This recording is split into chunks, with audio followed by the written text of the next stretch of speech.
Programa TPM. Oferecimento Fisioforma, estética de resultados. Clicou, vendeu, o seu classificado digital. Hoje aqui no programa TPM nós vamos falar a respeito de um dos problemas cardiovasculares que mais cresce em todo o mundo. Então fique atenta que nossa entrevista vai dar o que falar.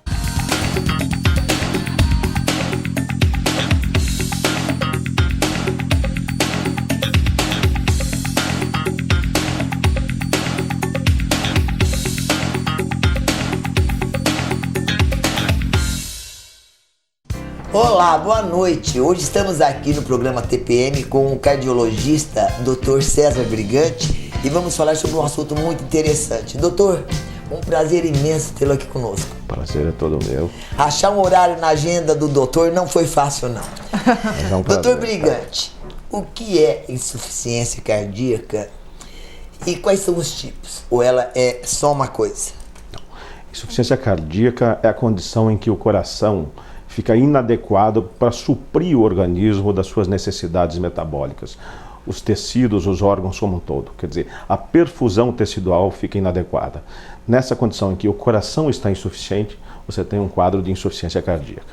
Agora, quais são os tipos? Ou não tem tipo? Nós temos basicamente dois tipos de insuficiência cardíaca. A insuficiência cardíaca sistólica, aquela onde o músculo cardíaco tem um comprometimento que é o comprometimento da sua função de bomba ejetora. O coração nada mais é do que uma bomba ejetora. Certo. Ele deve suprir o organismo como um todo de sangue. Essa função de bomba, quando deprimida, quando comprometida, não tem essa função adequada de suprimento.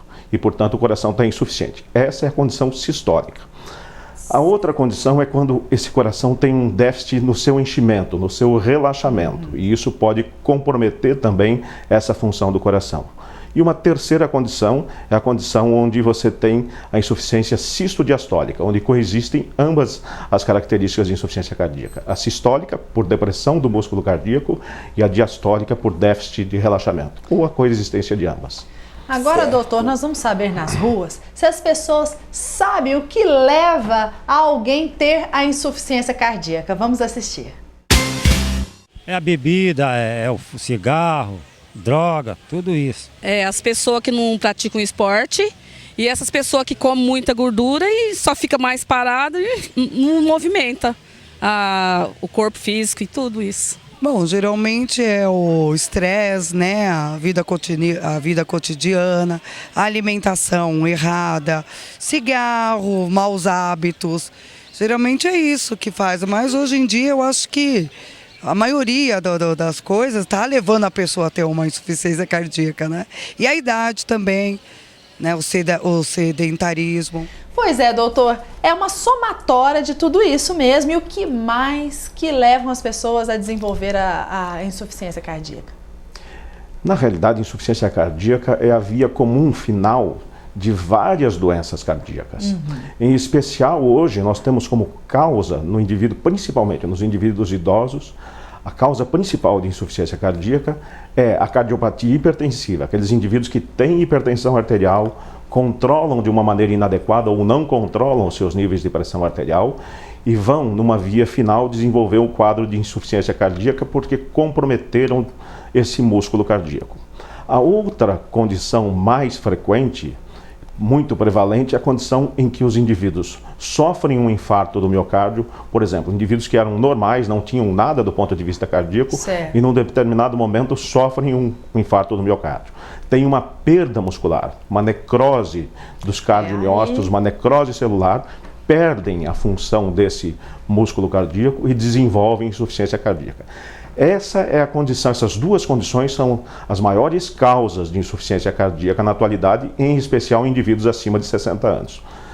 E isso decorre muito da condição, em especial, de que hoje nós tratamos melhor os indivíduos que têm uma cardiopatia isquêmica. Aqueles indivíduos que iriam, no futuro, infartar, são melhor tratados e nós solucionamos isso. Mas, em contrapartida, cada solução de problema aparece um novo problema.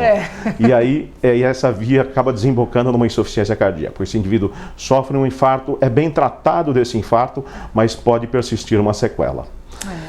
tudo aquilo que foi dito está envolvido nisso, porque os fatores de risco para infarto do miocárdio, para hipertensão arterial, são aqueles que foram ditos anteriormente. Uma alimentação, cigarro, e a gente cansa de saber, né? Isso, a dislipidemia. As coisas boas. Isso, aquelas coisas que tem que ser proibidas. Doutor Brigante, fala uma coisa para mim. No caso, você falou, lógico, quando a pessoa tem já um infarto, alguma coisa, daí já se nota essa insuficiência cardíaca. Mas o que a pessoa sente antes de ter alguma coisa? Ela sente algum sinalzinho que ela possivelmente pode ter essa insuficiência? O indivíduo pode ter fatores de risco para desenvolver, por exemplo, um infarto do miocárdio, e aí sim deve procurar um tratamento adequado e não desenvolver isso. Mas aqueles indivíduos que podem ter sintomas já associados à insuficiência cardíaca são sintomas diferentes. Esses indivíduos têm aquilo que nós falamos lá atrás, uma má perfusão tecidual. E em função disso, esses indivíduos desenvolvem os sintomas da insuficiência cardíaca, que são taquicardia, aumento dessa frequência cardíaca, cansaço, fadiga. Esse negócio. Isso, para esforços que anteriormente não desencadeavam esses sintomas ou menores esforços, a partir de um determinado momento esse indivíduo passa a ter esses sintomas. Quer dizer, sente-se muito fatigado por uma situação que não deveria desencadear, um esforço menor.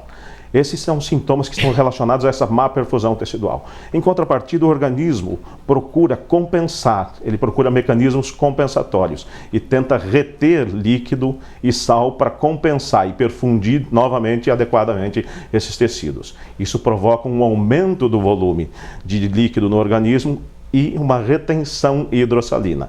E aqueles indivíduos que nós vemos inchados, indivíduos com muita falta de ar, indivíduos que têm tosse e às vezes têm falta de ar mesmo em decúbito, mesmo em repouso, quando se deitam, desenvolvem uma falta de ar.